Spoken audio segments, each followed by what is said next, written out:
There's a kind of strength that most languages can't quite name. In English, the closest word is patience, but that's too gentle. This isn't waiting.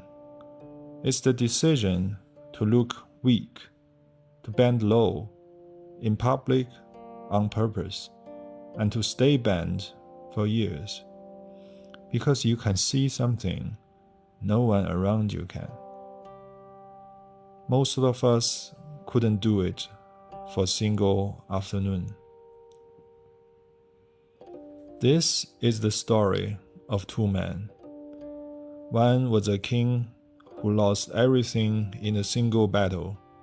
The other could have walked away free. Instead, he chose to kneel beside that fallen king and wear the look of a beaten man for 20 years. He was the most powerful mind in the kingdom, bent low on purpose, because he could see what no one else could. We tend to think of defeat as a single event. 25 centuries ago, in the warm green river-threaded south of ancient China, two kingdoms learned to think differently. They were called Wu and Yue, neighbors and enemies. They had been killing each other for a generation. Wu was the larger, the richer, the rising power of the south. Yue was smaller, poorer, prouder. And 2 years before our story begins, Yue had done the unthinkable. In battle, it had struck down the old king of Wu. The dead king left a son. His name was Fu Chai. And every single day, Fu Chai had men stand in his court and shout one question at him. Fu Chai, have you forgotten that Yue killed your father? He had not forgotten. He built an army for one purpose: revenge. And Yue, instead of waiting, made the worst mistake of all. It struck first and marched on Wu. And Wu brought its grief and its army down like a hammer. Yue was shattered. To everyone watching, it was the end. The proud little kingdom had surrendered. Its king was about to become a servant, an actual servant, in the household of the man whose father he had killed. But that wisest minister, the one who had warned against the war, saw something else. To him, this wasn't an ending. It was a season. His name was Fan Li. He was not some advisor whispering from the edge of the room. He was the most powerful minister in Yue, the man who held the kingdom's strategy and much of its fate in his hands. And the king he served was named Goujian. We don't know this from legend. We know it because China's historians wrote it down and guarded it for 25 centuries in one of the longest unbroken written records on Earth. Which means we can watch this man think. And here was the first one. Cornered on a mountain with the last of his soldiers, Goujian had two ways out. He could die like a king, a glorious, final, doomed last stand, the kind of ending poems are written about.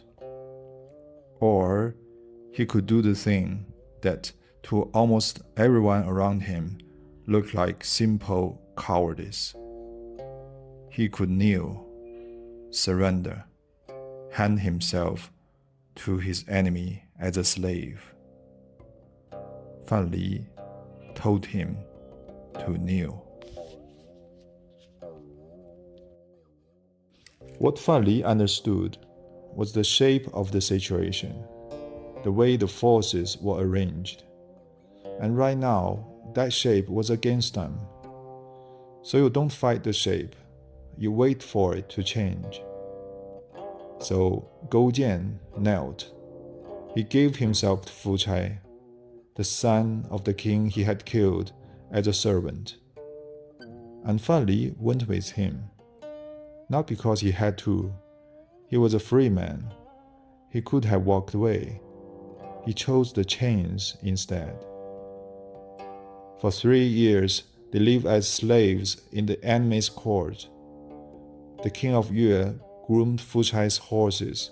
He swept his floors. He bowed every single day to the man with every reason to want him dead. And once, when Fu Chai fell ill, the records keep one image later storytellers sharpened to a terrible point. Goujian tasting his enemy's stool to read the cause of the sickness. A devotion so total, so grotesque, it disarmed the last of Fu Chai's suspicion. It was theater, and it worked. Convinced this broken man was finished, Fu Chai let him go home. That was the mistake of Fu Chai's life, and it will take 20 years to come due. Because what came next was not waiting. The Chinese have a phrase for it: 10年生聚, 10年教训. 10 years to gather and grow, 10 years to teach and train. 20 years of rebuilding a broken kingdom on purpose as a single unbroken act of will. First, people. Yue had been bled white, and the kingdom is built out of bodies. So Yue turned to the cradle. The state paid you to have children. A son brought you wine and a dog. A daughter, wine and a pig. The crown buried your dead and raised your orphans. An entire generation was quite deliberately willed into being. Then, resolve. Goujian refused to let comfort creep back. He hung a bitter amber gall in his room and licked it before every meal, just so the taste of humiliation would stay fresh on his tongue. He slept on firewood. He ate no rich food, wore no fine cloth, and worked the fields with his own hands, while his queen worked the loom. A king choosing his people's hardship, so they would carry it with him. Out of this came 4 characters every educated person in China still knows today: 卧薪尝胆, to sleep on brushwood and taste gall. The national shorthand for one ruthless idea. A will kept deliberately sharp is the most patient weapon there is. And while Yue rebuilt itself with that kind of discipline, in the dark, Wu did the opposite. Victory had made Fu Chai careless, then arrogant. He had one man left who still saw clearly: Wu Zixu. And Wu Zixu was no ordinary advisor. He was the architect of Wu's greatness, an exile who had arrived with nothing and built Wu into the most feared power in the south. He had even raised its great capital with his own plans, the city we now call Suzhou. Again and again, the old man warned him, Yue is not finished. That humble servant king is a tiger wearing a servant's skin. But Fu Chai, drunk on his own triumph, grew tired of the warnings. And finally, one day he ordered Wu Zixu to take his own life. Think about what that means. To silence one inconvenient voice, Fu Chai destroyed the very man who had built his kingdom, the one person trying to save it. After that, the end was only a matter of time. It came when Fu Chai marched his army hundreds of miles north, reaching for one thing his vanity still wanted, to be named overlord of all the kingdoms. He got his glory, and he left his homeland hollow behind him. That was the turn. That was the Shi Fan Li had been reading for 20 years. Yue struck the empty homeland of Wu and did not stop. In 473 BCE, Wu fell. Now it was Fu Chai who was concerned. Fu Chai who sent men to beg for his life for the very mercy Yue had once begged of him. Goujian wavered. Fan Li did not.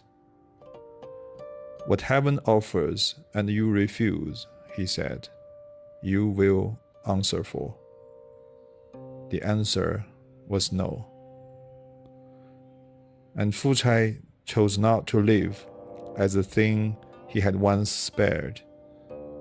Before he took his own life, the historians record, he drew a cloth over his face, saying he had no face to meet Wu Zixu in the world below. The advisor he had killed had been right about everything, and in his last moment, he knew it.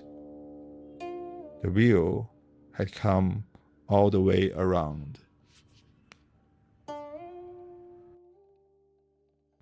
So why does a story this old still matter? Because the instinct Fan Li was fighting is one we all share. When defeat comes, something in us wants to rage against it, to resist, to make a stand. Do not go gentle, the poet says. Go down fighting. There is real nobility in that, and the West has built much of its heroic imagination on it. The tradition Fan Li came from looked at the same moment and saw further. It had a word for it, shi, almost untranslatable. The momentum of a situation, the direction the river is already running. A wise man doesn't fight the river, he reads it. When it runs with him, he moves. When it runs against him, he bends, survives, and keeps himself whole for the turn he knows is coming. And he knows it's coming because of an older idea underneath all of it. 物极必反.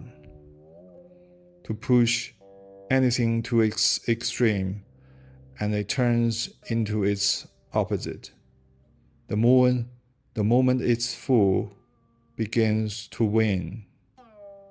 The strong, at the very peak of their strength, have already begun to fall.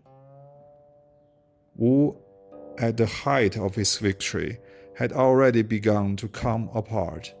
It just couldn't feel it yet. Fu Chai wasn't beaten by a cleverer trick.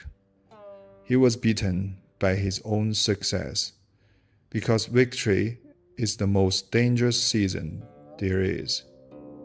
It is the one that feels most like safety. But fix your eyes too hard on the strategy, and you will miss the thing actually worth admiring here. Because the maneuver was never the point, the man was. It takes a very rare kind of person to lose on purpose and not be hollowed out by it. To kneel for years and keep his inner spine straight. To watch a whole world turn slowly across 20 years with patience instead of panic, and never once mistake the humiliation he was living through for who he actually was. That temperament, composed, unhurried, unattached, able to bend without breaking, wasn't luck. And it wasn't his alone. It was cultivated. It came out of one of the most refined traditions of self-cultivation any civilization has ever produced. A culture that treated the shaping of a person's inner character, how he meets power and defeat and timing and desire, as the highest art there is. In China, it had a name, Xiu Shen, the cultivation of the self. The conviction that a man is not cultivated in order to govern, but the cultivation itself is what makes him real. That the deepest mastery is never the mastery over others, but mastery of yourself. Fa Li is what that ideal looks like when it stands up and walks into a room.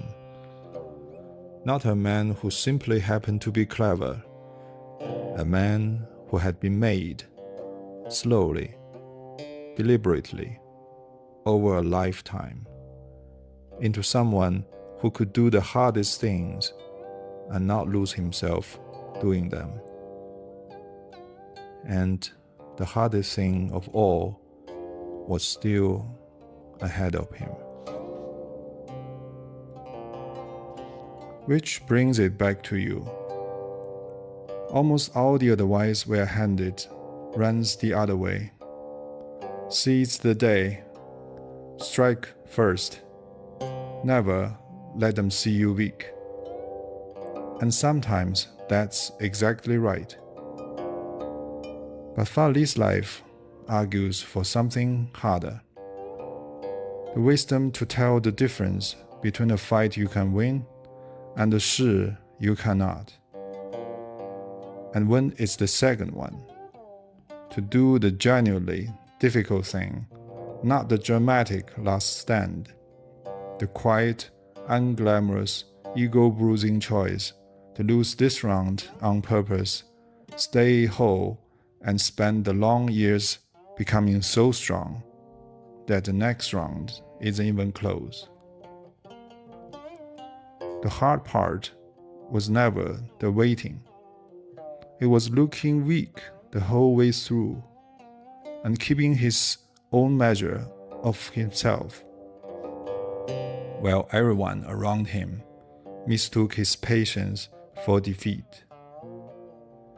He could do that because he was never playing their game or watching their clock. He understood the one thing the empire drunk on his own victory never did, that the moon doesn't argue with the night. It just builds quietly in the dark toward Fu. But the strangest chapter of Fa Li's life isn't this one. For 20 years, his hand had been closing, slowly, patiently, around a single end. And now it was his. The kingdom saved, the enemy ash, the summit reached. And there, with everything finally in his grip, he let his hand fall open and walk off the edge of the written record into silence. Why a man would open his hand at the very moment the world says to close it is where this stops being a war story and becomes something else entirely.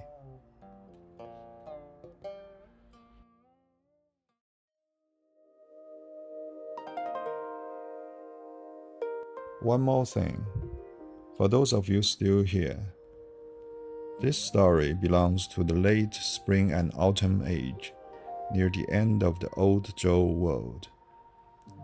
The Zhou king no longer commanded the realm as they once had, but the deeper order had not disappeared. These states still lived inside the shared Chinese world of ritual, lineage, mandate, and the idea of Tianxia, all under heaven. That is what makes this story more than a war between neighbors. Wu and Yue were rivals, enemies, but not strangers. Everything you just watched in ink and shadow happened in a real landscape. Yue's old heartland is the country around Shaoxing today. Wu's was the city we now call Suzhou. Canals, gates, gardens, and water streets that millions of people move through every morning. The lake between them, Taihu, would soon become the stage for Fan Li's disappearance. You could walk this world tomorrow. Wu and Yue were not foreign civilizations meeting across a border. They belonged to the same Chinese world, but through different branches of an older sacred memory. Wu traced itself through the Zhou line, the world of rights, lineage, and royal order. Yue reached further back to Yu, the great flood tamer, whose memory stood near the beginning of Xia. They were not the same line, but both lines belong to the older sacred memory of China, the Yellow Emperor, Yao, Shun, Yu, Xia, Shang, and Zhou, a chain of rulership, ritual, water, green, and heaven. So this was not a clash of strangers. It was a feud inside one civilizational house, not strangers, two lineages, one Chinese world. And even that was not the whole picture. Far to the north and west, two older powers, Jin and Chu, had been locked in struggle for generations.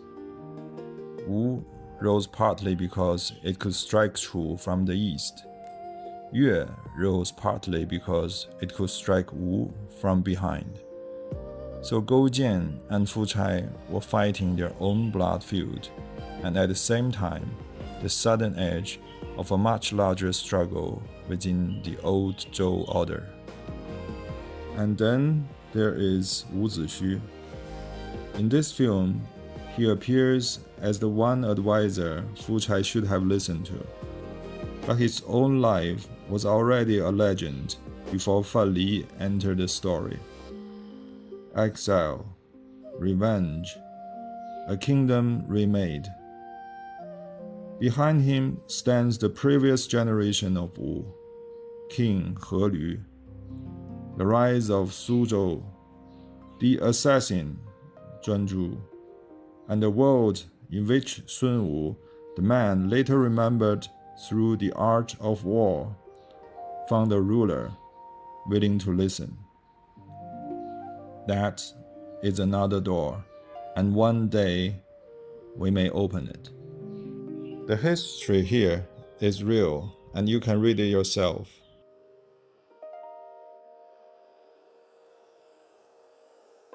As for Fan Li, by now he was already gone. A small boat, an open lake, a new name waiting on the far shore. We'll follow him there next time.